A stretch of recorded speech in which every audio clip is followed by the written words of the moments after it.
name is Aminu Abdulsalam Aminu, a graduate of Doctor of Veterinary Medicine, University of Abuja, Nigeria, and an awardee of the OUTLIER Leadership Award from Farm Alert Limited.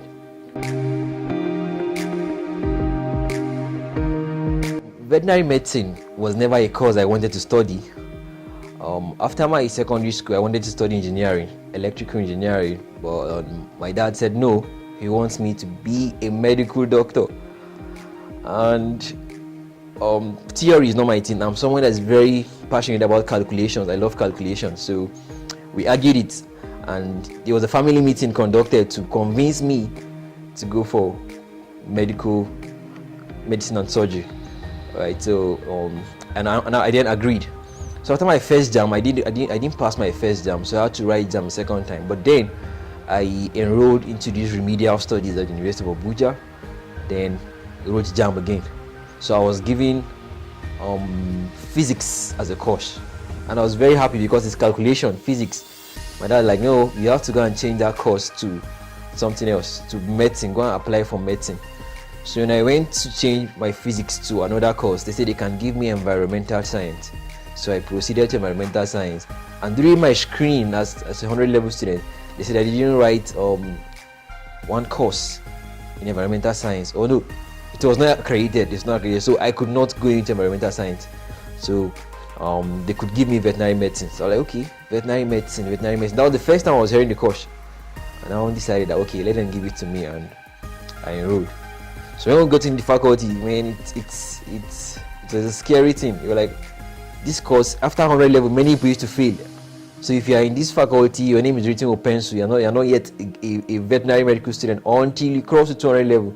And even at 500 level, they still withdraw students. I was like, wow. I said that I was afraid of studying the course. I was afraid, but we did it.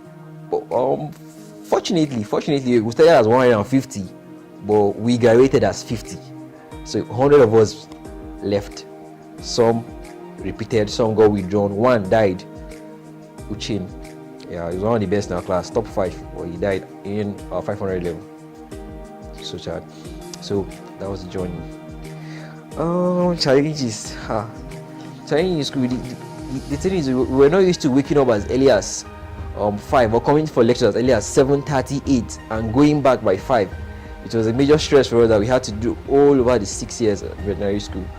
And sometimes you have to trek all the way from your hostel to the faculty because you might not get bikes or keke napep that period too. It was stressful. Then most times we write tests unaware. They call them shotguns.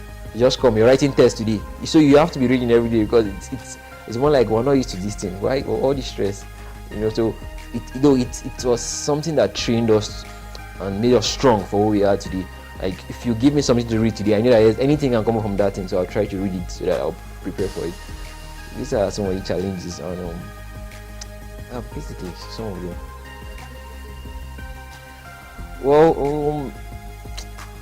one thing that always kept us strong was the fact that our parents want to always brag about us.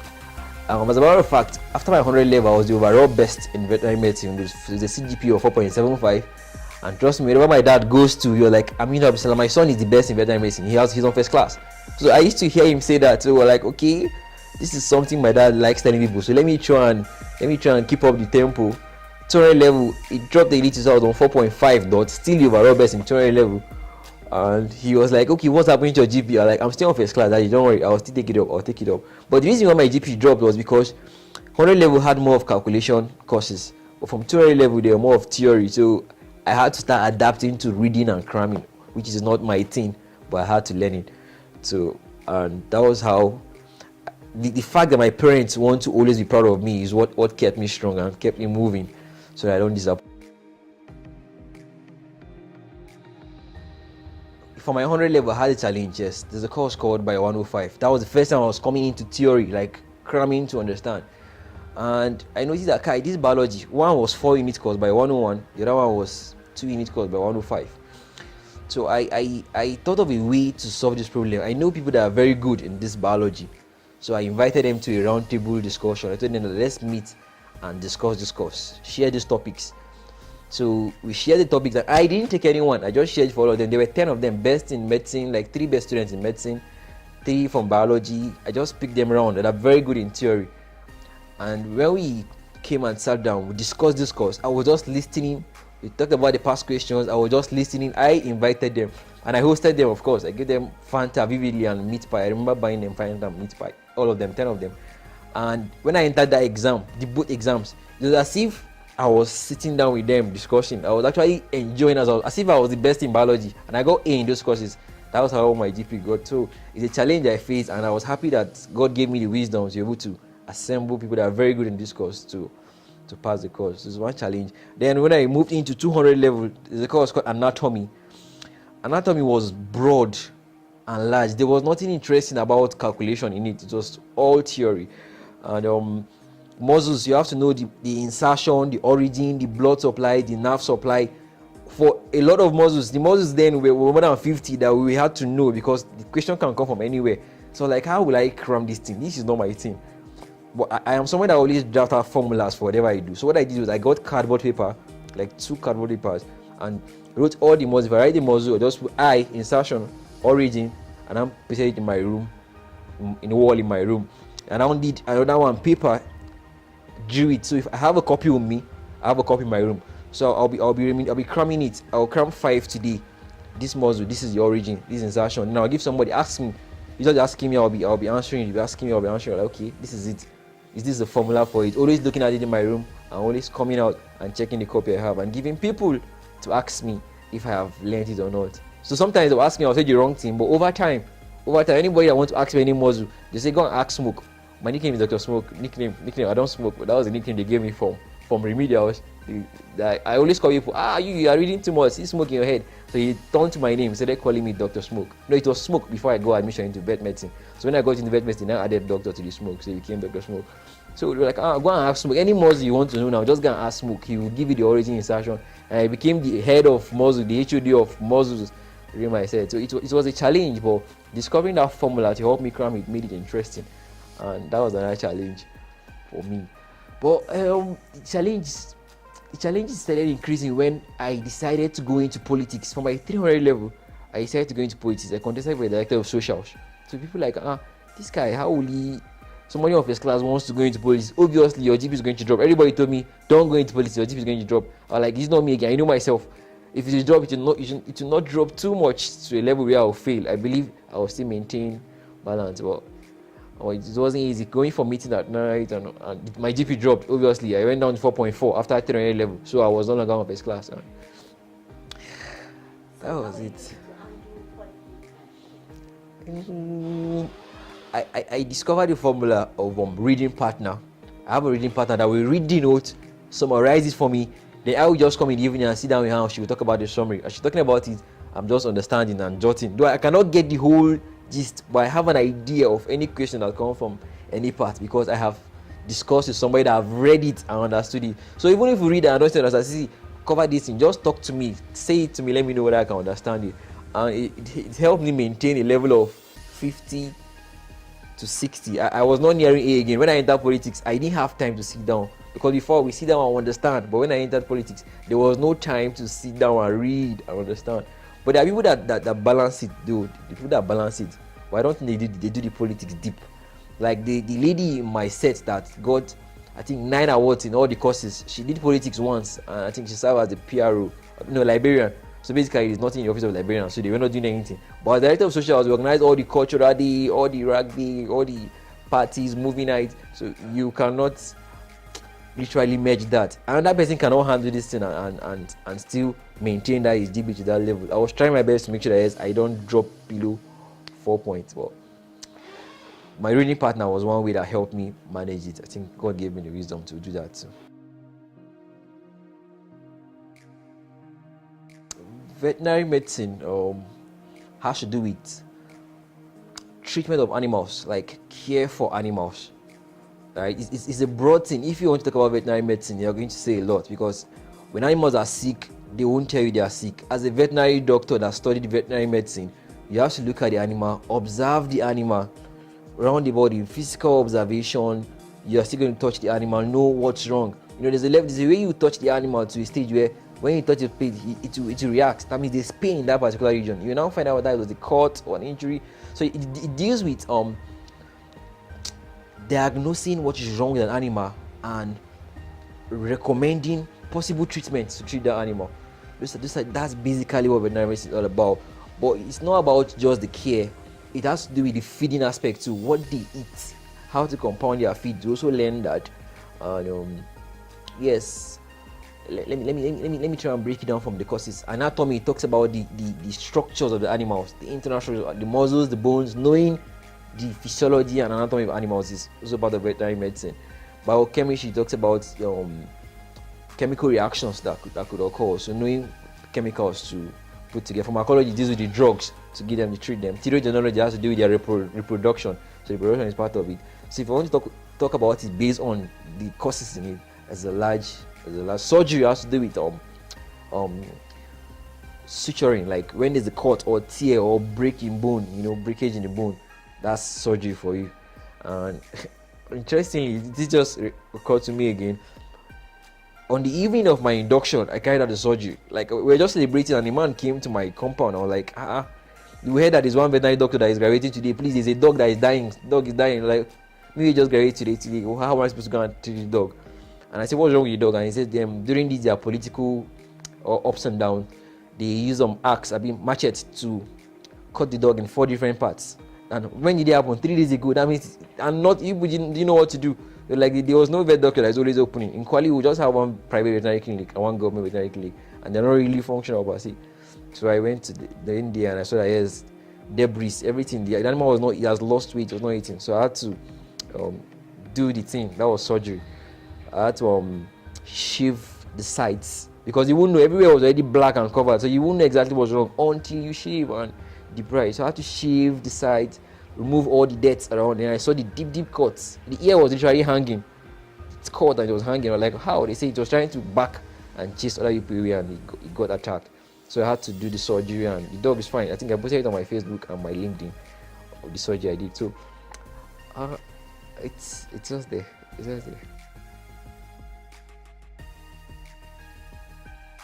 We were 3 that got interviewed for the award, and I spoke with both of them. I spoke with my other 2 colleagues that were interviewed, and they told me that they answered everything perfectly well. And to an extent, I felt like, okay, I think it's like me, I didn't answer it well, because the way they were confident, all of them felt like, okay, well, this award is for me. Yeah, like they are going to get the award. So I was like, okay, that's what question did they ask you that made you feel like you're going to get the award? She said they asked them that if there was a slot for you and Aminu, and you had to give one person, who would you recommend?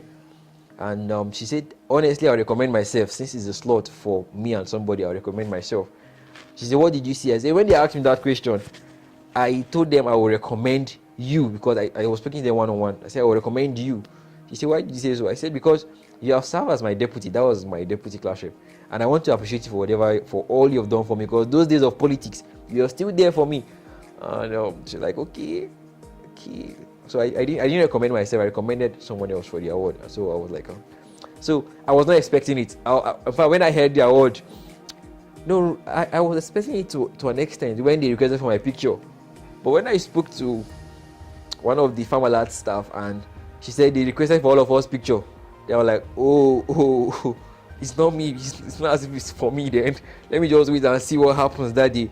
So when is the last award, because all my people came from Kuala for my induction, and I was like, all my people come for this induction, and they will hear that they called just one girl to pack all the awards, and I mean he's here, we came for his induction and he didn't carry any award. I'm like, okay. So when I heard the last award goes to one of the influential, okay, and that's okay, influential. I've won most influential twice, Blake Award in the school, so I'm like, okay, it's like it's me they want to call. It's like it's me they want to call. Then I mean Abdulsalam. I just know I saw my father and mother running from behind the stage, but they didn't allow them to come and snap with me. They're like, no, nobody should. Come on. I'm like, wow. So these people are going to be very happy today. More, no. My no, it was the thing that was there. When I went on stage to snap with the man, I was trying not to cry because the camera was on my. I was trying not to cry, so I would take my head down, maintain my. I'll come back again. I was like, okay, don't cry. Yeah, on stage, don't cry yet. And People didn't know the award they gave to the best graduating student because it was in envelope, but people knew that yes, they gave me 100,000 naira with a 1 month paid internship. Be like, smoke, now your own award big pass because now you own with the C, and people were like, this money will share. So everybody wanted to snap on me, congratulations. But I was not expecting it, and I was very happy. And when I went home, my parents were proud of me. They were so happy that 4 years ago or 3 years ago, you made us cry by deciding you don't want to do vet again, by deciding to leave school and in fact dropping out of school. I decided to drop out of school for a week or so. I didn't come back. I changed my SIM card. Nobody could reach me. But at some point, I was like, okay, Kai, what do you think people at home will be thinking about? What will you do from here? What was the next step? So after rethinking, I put back my SIM card and called him. I was like, I'm in Sokoto. I went to Sokoto. I left in Abuja. I went all the way to Sokoto. I was like, I don't want anybody to find me. So I came back, and it was as if I came back from Mecca. I came back from another country. All the community were ready to welcome me back. Welcome. I was like, please, do you want to do vet or do you want to do another thing? I said, I want to continue with the vet medicine. And today, all the people that were there that day when I was off, when I dropped out, were also there on my induction. And they were like, 3 years ago you made us cry, but today I'm making us smile. Congratulations. Even with tears out of my eyes, and that's it. Okay, about my favorite lecturers, Dr. Idoku Sunday from veterinary pathology was my favorite lecturer. My very good friend. We go out to hang out, to eat together. But when it comes to CA and exams, he doesn't know me again. Like, he doesn't want to know me. But we're very good friends. We can go out, hang out, and chill. But when it comes to tests and exams, we don't. And he's somebody that is into a lot of things. He's not just into lecturing. He's also into entrepreneurship and a lot of things. So he inspires me to be like him. Another lecturer I like to talk about is Dr. Okafor, my surgery lecturer. He doesn't smile at anybody. Everybody believes he's the most wicked lecturer in the faculty. And in fact, my surgery skills today basically depends on him. Like, it's all thanks to him, because he made me know every lecturer. I have a level of friendliness with every lecturer. Like, I can enter any lecturer and whine him or her and he will smile. But this is somebody I cannot whine. Don't look out for. No. If I come late for surgery, he'll just minus something. Just me. I don't know why it's just about me, but I think all those lessons today made me who I am. And in fact, I carried over one of his courses. I don't know if I failed it. I think I failed it actually. Because he called me one day. Let me say this. I know he watched this video one day. So that you said this. He called me one day and I don't have his number on my phone. That was when my phone got missing. This happened this year, January. So I picked the call, like, hello? And he said, this is Richard. His name is Dr. Richard Okafor. I didn't know it was him. He said, this is Richard. I said, yes, Richard, how can I help you? I didn't know it's him. The strict, the most strict lecturer I met. I called his name, Richard, how can I help you?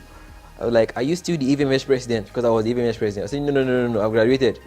Then my result is not out.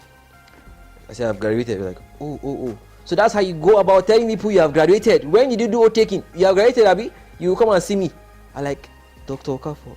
He said, you don't have to know who is talking. I said, sir, please, I'm sorry, sir. I didn't know it. No, we'll see about it now. We'll see about it.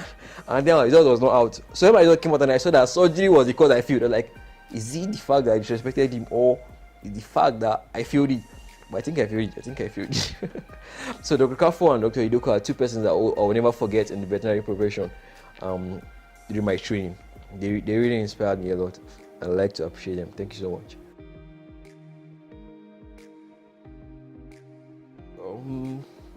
About my relationship life, from my 100 level to my 400 level, I dated one lady and we broke up after 400 level.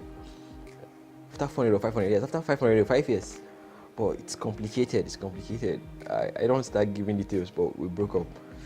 We were in vets, we started vets together, but she left at some point to another department and all that. But in my 600 level, I met another lady. This one happened to a very, very close friend from primary school, and we got dating. Like, we went to the same primary, the same junior, the same senior. We did remedials together and the same university. We were very close as friends. But so she's the one I'm currently engaged to. Like, I'm going to do my introduction, and I think we'll be getting married by God's grace this year. I'm out of the market. Thank you.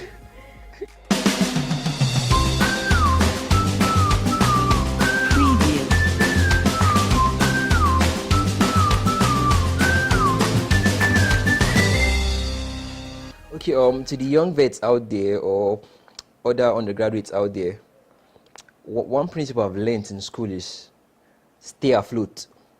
Stay afloat means just 50 is not too small, 51 is not too big. Like, just stay afloat. Just get your grade, the grade you want to get, and leave. Because if you want to focus on getting, I don't want to discourage you, but if you want to focus on getting A's all through, you might not be able to see the other aspect of the school world. Like, I'm not regretting the fact that I'm not the best graduating student, because I know that yes, I was able to go into politics, entrepreneurship, leadership, and the academics itself.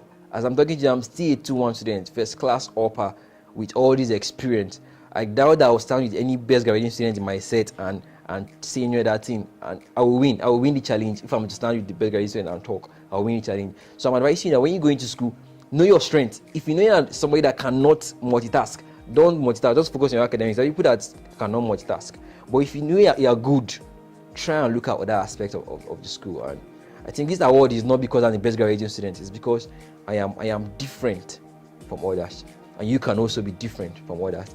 I'd like to send my sincere appreciations to Farmalart, CEO, and staff for deeming me fit of this award. Honestly, I am sincerely grateful. And to my parents, thank you for all you've done for me.